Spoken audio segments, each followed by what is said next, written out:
वृत्त और गोला। वृत्त क्या होता है और गोला क्या होता है? वृत्त जैसे अगर हम एक रस्सी का टुकड़ा लें और एक कील लें, कील को रस्सी से बांध दें और कील को हम जमीन पे धंसा दें और रस्सी के टुकड़े के दूसरे किनारे को पकड़ के अगर हम चारों तरफ ऐसे एक रेखा खींचे पृथ्वी पर, तो ये क्या हो जाएगा? हमारा वृत्त कहलाता है। क्या कहलाता है? वृत्त कहलाता है। अंग्रेजी में इसको सर्कल भी कहते हैं। ठीक है, जैसे गाय बंधी होती है, खूंटे से बंधी होती है, तो वो जिस रास्ते पर चलती है, अगर वो खूंटे के चारों ओर चल रही है, तो ये क्या कहलाता है? हमारा वृत्त कहलाता है। और जो ये रस्सी है, मान लीजिए जिससे आप खींचे हैं, ये रस्सी क्या कहलाएगी? ये हमारी त्रिज्या कहलाती है। क्या कहलाती है? त्रिज्या। रस्सी क्या कहलाएगी? त्रिज्या कहलाएगी। अंग्रेजी में इसको क्या कहेंगे? रेडियस। रेडियस भी कहते हैं। अब जैसे ये हमारा वृत्त है और जब ये हुई त्रिज्या, इसको अगर हम सीधा बढ़ा दें, सीधा बढ़ा दें, तो ये हमारा क्या हो जाता है? व्यास कहलाता है। क्या कहलाता है? व्यास कहलाता है। ये हमारा क्या कहलाता है? व्यास। तो व्यास जो होता है, व्यास हमारा होता है 2 गुणे त्रिज्या। क्या होता है? त्रिज्या का दुगुना हमारा क्या हो जाता है? व्यास हो जाता है। अगर त्रिज्या r है तो इसका हम 2 गुना करेंगे तो ये हमारा व्यास हो जाएगा। तो देखो, अगर ये बिंदु है और ये हमारी क्या हो गई? त्रिज्या हो गई। यही हमारी रस्सी की लंबाई है, इसको हम r कह रहे हैं। ठीक, यही क्या है? त्रिज्या भी है। ठीक है, त्रिज्या यानी रेडियस है। और ओ को हम लोग क्या कहेंगे? जो को हम की जहां पर लगाए हैं, ये कहेगा केंद्र। ये कहा जाएगा केंद्र। क्या कहा जाएगा? केंद्र। इंग्लिश में इसको क्या कहते हैं? सेंटर। ये हमारा क्या कहा जाता है? सेंटर। और मान लो ये O है, O से ये A हुआ और ये B हुआ, तो यही OA और OB ये भी त्रिज्या है, ये भी त्रिज्या है। ये पूरा क्या हो गया? हमारा AB। ये हमारा क्या हो गया? यही हमारा व्यास हो गया। व्यास हो गया। इंग्लिश में किसको क्या कहेंगे? डायमीटर। ठीक है, इंग्लिश में इसको डायमीटर कहेंगे। अब देखिए, नवोदय में जितनी भी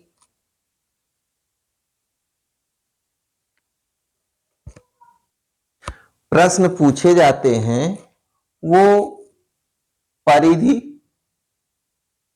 परिधि से या परिमाप से या क्षेत्रफल से या परिमित।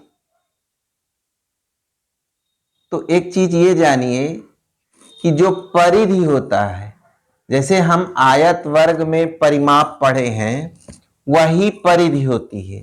परिधि और परिमाप एक ही चीज है।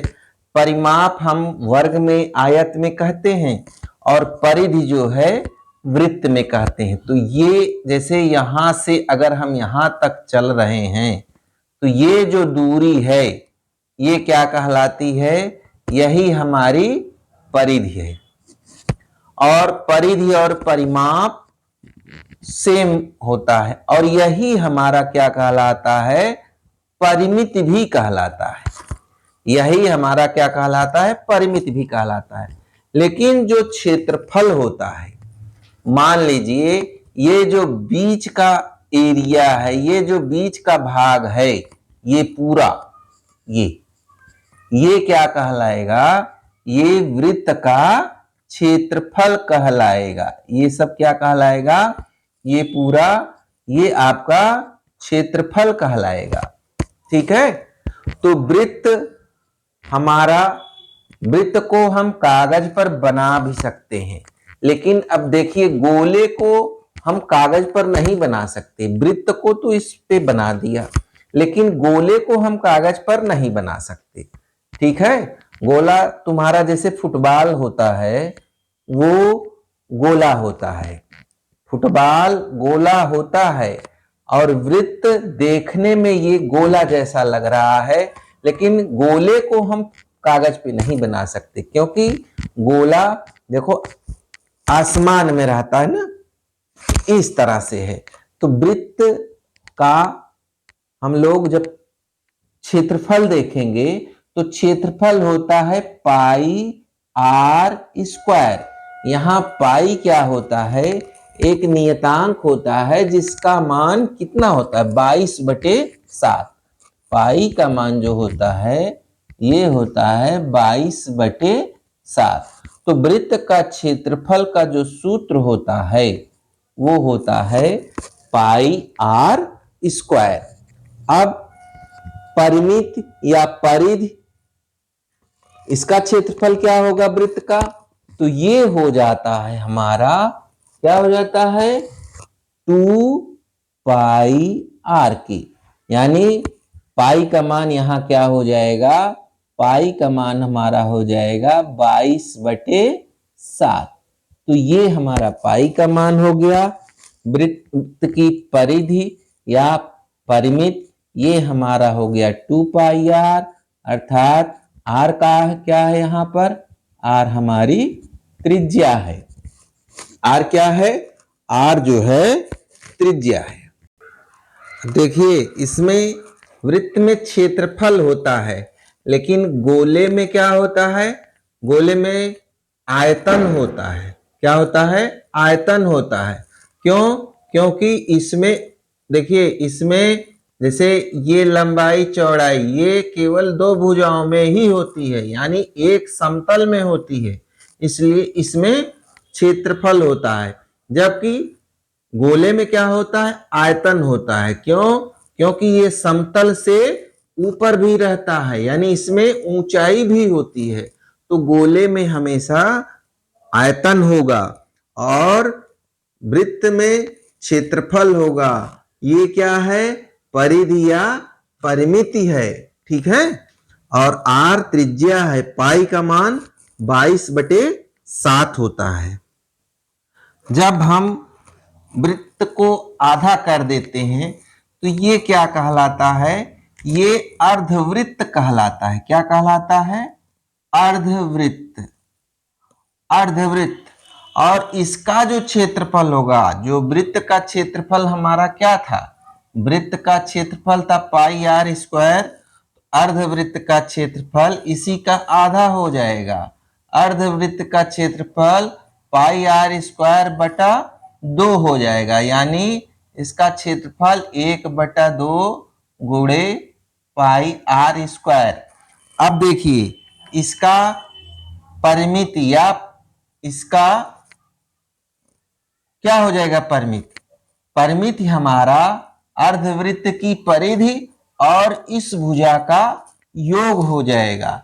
यानी ये हमारा क्या है, ये हमारा व्यास है, ये रेडियस ओ से ये ए बी लीजिए, तो ये हमारा आर हुआ, ये आर हुआ, यहां से यहां तक 2r हो गया, और परिधि हमारा 2πr पूरे का था, तो ये हमारा पाई आर हो जाएगा। 2πr का आधा धन ये भुजा कितनी हो गई, 2r। तो अर्धवृत्त का जो परिमिति हो जाएगी वो क्या हो जाएगी, अर्धवृत्त का परिमाप हमारा हो जाएगा क्या परिमिति हो जाएगी, ये कट गया, पाई आर प्लस 2r की। ठीक है, ये हमारा अर्धवृत्त का सूत्र हो गया। और अर्धवृत्त का क्षेत्रफल क्या हो गया, पाई आर स्क्वायर बटे 2 या 1/2 पाई आर स्क्वायर। गोले का चित्र हम लोग कागज पे कुछ इस तरह से बनाते हैं। ये हमारा क्या हो गया, त्रिज्या हो गई। क्या हो गया, त्रिज्या हो गई। और ये जैसे नीचे भी हो गया, इधर भी हो गया, गोला शेप ऊपर रहेगा ना, गेंद समझ लो, जो गेंद होती है, और बीच में उसके चारों ओर रहता है ना रेडियस, तो ये हमारा त्रिज्या हो गई। अब गोले में हम लोग संपूर्ण पृष्ठ, जैसे बाहर का पूरा गेंद ले लो, तो उसके बाहर का जो बोला जाता है उसमें हम लोग क्या बोलते हैं, संपूर्ण पृष्ठ। पृष्ठ क्या होता है, जैसे पन्ना कहा जाता है ना, बाहर का जो क्षेत्रफल है उसे संपूर्ण पृष्ठ कहते हैं। बाहर का क्षेत्रफल संपूर्ण पृष्ठ। और दूसरा गोले में क्या होता है, आयतन होता है। क्या होता है, आयतन होता है। गोले में आयतन होता है और संपूर्ण पृष्ठ होता है। तो गोले के संपूर्ण पृष्ठ का क्षेत्रफल क्या होता है, क्षेत्रफल, ये क्या होता है, 4 पाई आर स्क्वायर। यही क्या होता है, संपूर्ण पृष्ठ का क्षेत्रफल होता है, जहां आर क्या है, त्रिज्या है, पाई 22/7 है। दूसरा इसमें क्या होता है, आयतन होता है। आयतन का जो सूत्र होता है 4/3 पाई आर का क्यूब। क्या होता है, 4/3 पाई आर का क्यूब। ये जो है गोले का आयतन होता है। ठीक, जैसे गोला तुम जो बॉल खेलते हो उसमें देखो बाहर की जो सतह होती है उसको क्या कहेंगे, संपूर्ण पृष्ठ।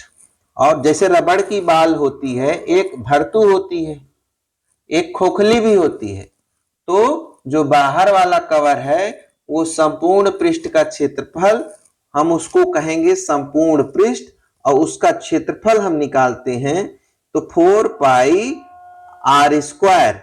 लेकिन आयतन जो होगा, आयतन क्या होगा, 4/3 पाई आर का क्यूब।